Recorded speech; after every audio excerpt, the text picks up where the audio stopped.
You didn't ask to be born. Nobody does.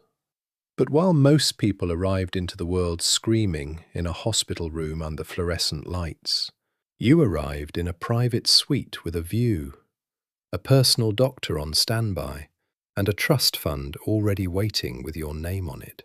You were born a billionaire. Not earned, not hustled, not built from nothing at 3 a.m. with a laptop and a dream. Just born into it.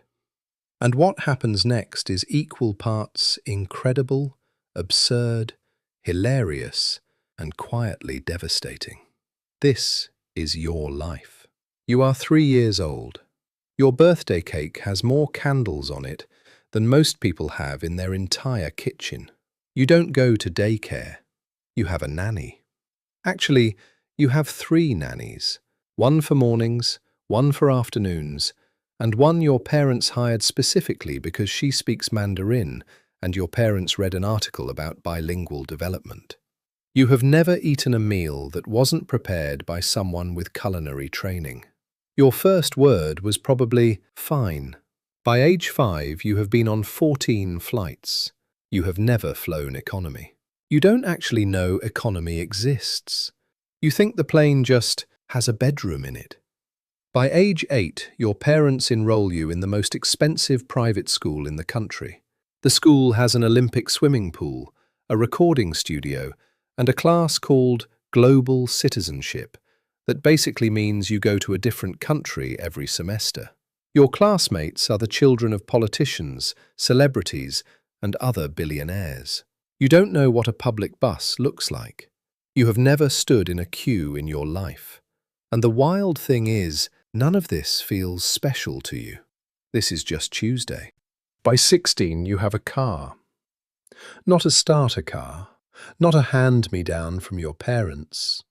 A Porsche. Black. With your initials on the headrests because your parents thought that was tasteful. Your friends at school are impressed. But also, your friends at school also have Porsches. So nobody is that impressed. This is the first time you notice something slightly strange about your life. Nothing surprises you. Not the private concerts your parents throw, where musicians you've listened to on your phone show up and perform in your garden. Not the holidays to places most people only see in screensavers. Not the fact that if you break something expensive, nobody even mentions it.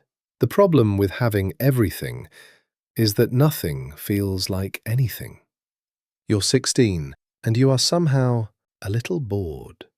You try to talk about this with your friends, but they don't quite understand because they're busy planning which university in Switzerland to attend. So instead, you do what teenagers do. You make bad decisions. Nothing illegal, just expensive and mildly embarrassing decisions that your parents quietly fix with a phone call and a number you will never know. Because when you're a billionaire's child, consequences are also something that happens to other people. You go to an elite university, whether you got in on merit or whether a building on campus mysteriously got a new wing right around the time your application was reviewed, that is between your family and the admissions office. You study something vague, like economics or international relations or philosophy, because you don't need to study something useful. Useful is for people who need jobs. You will never need a job. You live off campus in an apartment that your parents own. Not rent, own. The apartment has a chef who comes 3 times a week and a cleaner who arrives before you wake up, so you never actually see them. You make friends. Real friends, actually. People who like you for you. Because everyone around you is also rich, so there is no financial motive. And for a brief moment in these 4 years, something interesting happens. For the first time in your life, you are surrounded by people who are smart, driven, and genuinely passionate about things. And it makes you feel for the first time, slightly behind, because they are working for something, and you realize that you have never worked for anything in your life. This feeling will not leave you for a long time. At 22, your parents hand you what they call a foundation. Not a charity, a foundation. There is a difference, and you will spend the next several years learning what that difference is, while sitting in boardrooms that smell like mahogany and quiet power. You are now responsible for managing a portion of the family wealth. Not all of it, just a portion that is still larger than the GDP of several small countries.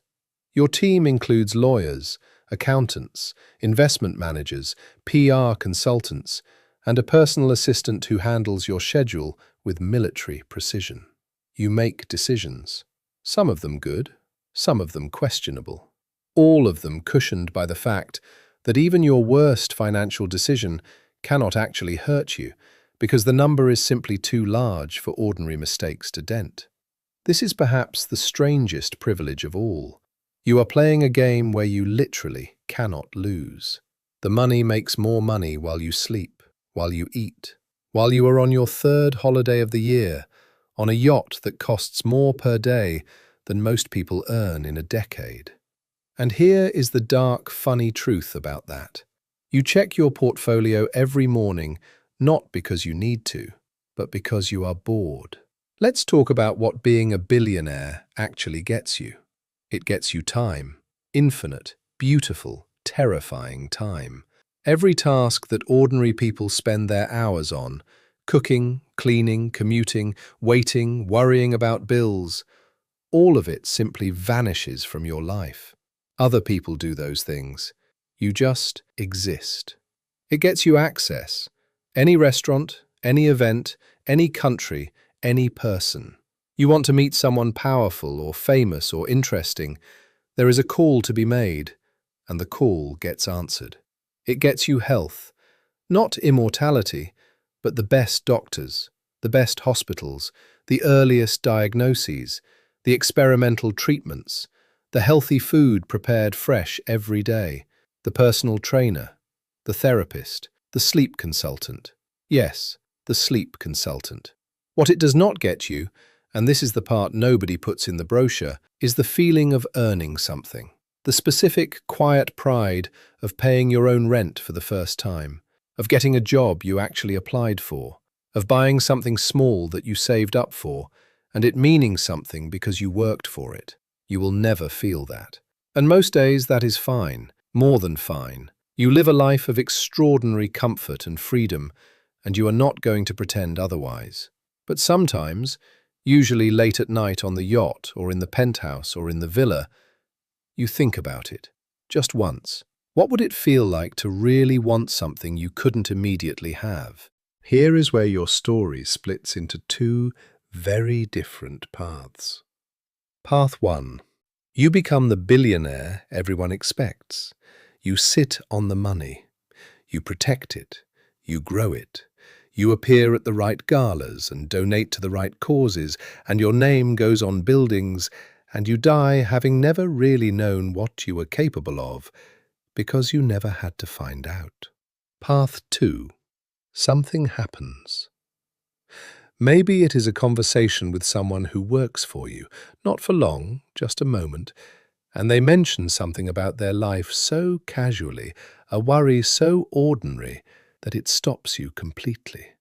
Maybe it is a place you visit, where the gap between your world and the world outside your window is so vast and so visible that looking away becomes impossible. Maybe it is just a Tuesday morning when you sit with all of your money and all of your access and all of your privilege, and you ask yourself the only question that has ever actually mattered.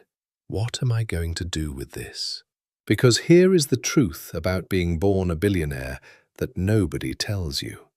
The money was never the power. The power was always the choice. Elon Musk chose rockets and electric cars. Bill Gates chose to try to end malaria. Some chose art. Some chose politics. Some chose nothing and disappeared quietly into comfort. You get to choose. And that is the most extraordinary and terrifying thing about your life. Not the yacht, not the Porsche, not the private flights, the choice.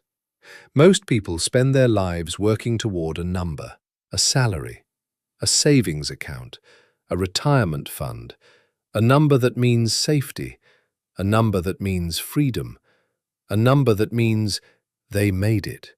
You were born past that number. So far past it, the number itself became meaningless, and what you discovered is that the number was never really the point. The point was always what you do with the days. The ordinary person worrying about their rent this month and the billionaire staring at their portfolio at 2 a.m. are, in one very important way, exactly the same. They are both trying to figure out what their life is for. Money removes the floor. It does not build the ceiling. That part, the ceiling, the purpose, the reason you get out of bed when you have every reason to stay in it, that part is still entirely up to you, just like everyone else. The only difference is you have no excuse.